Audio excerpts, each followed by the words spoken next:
much as we have worked with social enterprises as a consulting firm, we have noticed one important element come out, which is, running with the dual mindset, like I touched upon earlier. We find this challenge at the promoter and the entrepreneur level, at the founder level of the people involved, the core team. So you might say 1, 2, 3 people who really founded the organization and started. It's not easy, let me tell you, as you rightly said, it's not easy to run with social impact in mind and at the same time a profit motive in mind. So running with this dichotomy has been and continues to be, the primary challenge of a social enterprise. So what really happens at a practical level is that in your endeavor, you're achieving either of them at one point of time, and achieving both at the same time becomes a challenge. And often, therefore, there has to be a very clear strategic plan to say, how much of impact can I achieve year on year? And when can I start building in some revenue and some profits that become justifiable in the form of returns? And therefore, we believe that strategic planning is something that today is lacking in a lot of social enterprises. And therefore, this challenge continues. Having said that, there are a couple of other challenges also that come along. It's not all easy, because while there are investors, while there is a lot of money on the table, there is still a lack of access to finance. And that comes really from a couple of reasons. One is that, not every enterprise is able to convince investors enough to attract the money, because investors definitely want to see a working model and a return of investment that is not exactly a return on investment on a private business entity, but something that is justifiable to the money put on the table. So that becomes a challenge for many enterprises, and therefore they're not able to garner and get in enough investment. So this remains one format of challenge. And I would say the third challenge is really in terms of manpower, believe it or not. Skilled manpower, as much as there are enablers and enablement happening, it is still a challenge for many enterprises, especially when you're working in the social enterprise format. Because like I said, NGOs might find people coming in from the development sector, and not all of them are skilled on social entrepreneurship. There are fewer schools that teach you social entrepreneurship.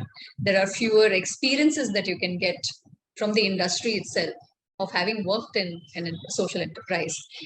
It's an evolution phase, right? And therefore, at this point of time, there is definitely a shortage of the right kind of people who enterprises can get, and that impacts the nature of work. So what can go faster tends to go slower, because there is a learning curve. Each of the, all the people who have joined organizations learn along with you, learn on the go as you are learning as an institution. So that's, I think, a bit of a challenge. But over time, this will be solved. I'm sure these challenges can be solved with time. Another important aspect that I want to bring as a challenge that many social enterprises, they share with us and they tell us this, is managing their investors. It in itself is a challenge. So when I say you've managed to get a good investment and you have 1 or 2 investors who put in money into your enterprise, it is a partnership of a kind, and taking them along is an art beyond the numbers. So while they would like to be a party to what you do, they may not be decision makers for you. They may not want to necessarily drive the decisions in the enterprise, but a lot of promoters and founders face this issue of managing their expectations in the enterprise. There is a sense of feeling that the expectations are high in terms of, one, the numbers. When I say numbers, it means in terms of impact. Number one, in terms of scale that is to be achieved. So there is an urgency, there is a push to say you have to achieve a good big scale of numbers. And the second tends to be in the form of obviously returns. They are looking at a tenure of 3 years for payback, or a 5-year or a 7-year period at best for payback of their money at a certain, interest rate. And therefore there is a pressure that is felt, and therefore reporting back to them MIS numbers and convincing them that things are still working, maybe slow, but we'll get there. All of this puts a lot of stress and strain, I would say, on organizations. So that is definitely a challenge that a social enterprise has to be able to take care of when they come on this journey. And of course, the last I would say is the challenge around, the very fact that social entrepreneurship is evolving, like we know. It's not been a very long journey in our country. So the laws that are changing around it, the regulatory environment changing around it in terms of investment laws, taxation, GST, a lot of those factors are something that are dynamically evolving. And therefore, one needs to be able to tackle them as they come along, keep evolving your business model and your community interventions accordingly, depending on, these. At the same time, there are also other aspects of regulation with regards to social investments, which is, you have impact funds, you have social impact bonds, and the norms related to those that are also changing. So from both perspectives, these bring in regulatory and compliance related challenges on the ground when we are looking at execution. See, while there is absolutely no one size fit all kind of an answer, because every enterprise is going through their own journey, and definitely their own complexities and challenges would be different for each one.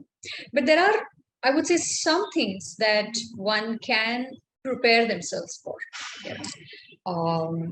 Whatever challenges come across down the line, it's something each one has to deal with. But some things that you are bound to face, and therefore you could prepare yourself for some of those. So if we look at some of those, one is that, is the first one is the business model that one builds for solving the social problem. So your model has to be flexible to begin with. When you start with a flexible model and a flexible programmatic design on the development intervention that you're doing in the community, your ability to deal with some of the nuances that come, some of the emerging regulations, emerging, factors out of your control, tends to be, manageable. You don't get caught on the wrong side where your development intervention comes to a standstill because you just did not think of it, you just did not gear up for it. So your risk mitigation ability becomes much better when you have a well thought through model to begin with. Yeah, I would say that's number one.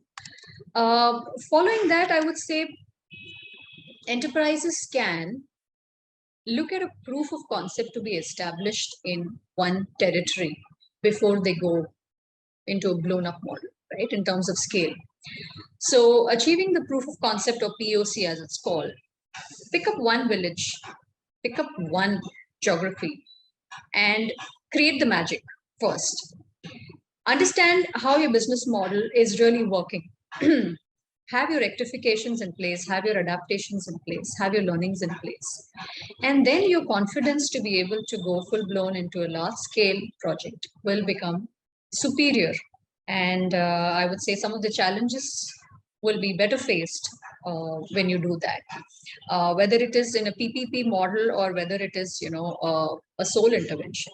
Either ways, I would think that a POC is most important for social enterprises to really convince themselves and to convince investors and a whole lot of stakeholders involved in the intervention. Like I mentioned about one of the challenges around managing investors, I think it's a known to begin with. When you're getting into a social enterprise, you should preempt that and you should know. And therefore, I would recommend social enterprises to not just chase money when they're looking at investors. There is a plethora of choice in the country today. We are in a lucky situation. There are a whole lot of investors.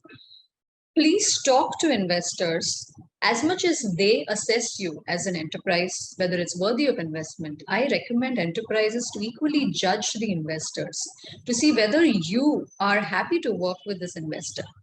If you look only at the money factor, you might be lucky today, but tomorrow you might be a sad enterprise. If you find a certain connect with the investors philosophically, ethically, in terms of overall cultural fit and thinking, then you are, not going to have too much of an issue in managing them in the long run. You are likely to be in a long, stronger relationship that is more invested beyond money with each other. And therefore, I would really urge social enterprises to not get kicked by the money on the table, but actually go beyond that, to understand the investor and their psyche before they get into a relationship. And last but not the least, and in fact, I would say the most important, is the, again, entrepreneurial mindset of yourself. Please check that from time to time. And POC is a good point of time when you're establishing the proof of concept. You really know by then, what has it taken from me to get to this? And do you think I will survive this in the long run? It's always okay to say, this is not for me. It's okay to say, I took a decision at some point of time and I thought this would work in a certain way, but it's working in another way. It's perfectly okay. Feel comfortable to take a step back as an enterprise, and don't come under any kind of pressure to say, oh, I did not start off as an NGO, I started off an enterprise, I have to keep working.